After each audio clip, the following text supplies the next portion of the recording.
আপনাদের সকলকে আমার সংগ্রামী অভিনন্দন জানিয়ে খুব সংক্ষিপ্ত দু চারটি কথা বলবো। 26-এর নির্বাচন মানে একদম সময় অল্প। ঠিক এই মুহূর্তে মমতা বন্দ্যোপাধ্যায় মনে হচ্ছে যেন একটু অশনি সংকট দেখছেন। এটা আমরা চেয়েছিলাম, এটা আমরা পাচ্ছি।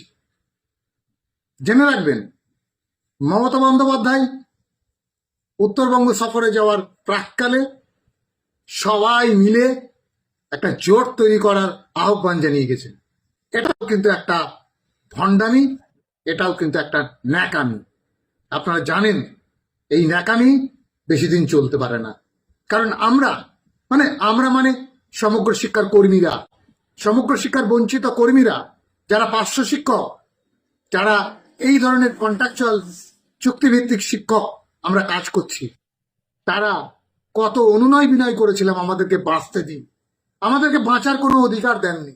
সুতরাং এই জায়গায় দাঁড়িয়ে তিনি ক্ষমতার মোক্ষ লাভের জন্য এখন ডান বাম সবাইকে ঐক্যবদ্ধ হতে বলছেন। এ আর এক নাটক।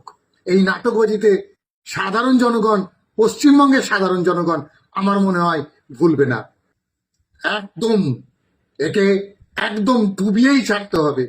ডান বাম যারা একসঙ্গে লড়াই করব ভাবছেন, লড়াই করছেন, তারা লড়াই করুন একসঙ্গে, কিন্তু কোনোভাবেই মানুষের সঙ্গে বিশ্বাসঘাতকতা করার চেষ্টা করবেন।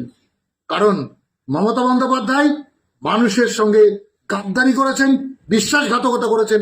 ওই বিশ্বাসঘাতককে কোনো রকম ভাবে আর জায়গা দেওয়ার কোনো মানেই হয়।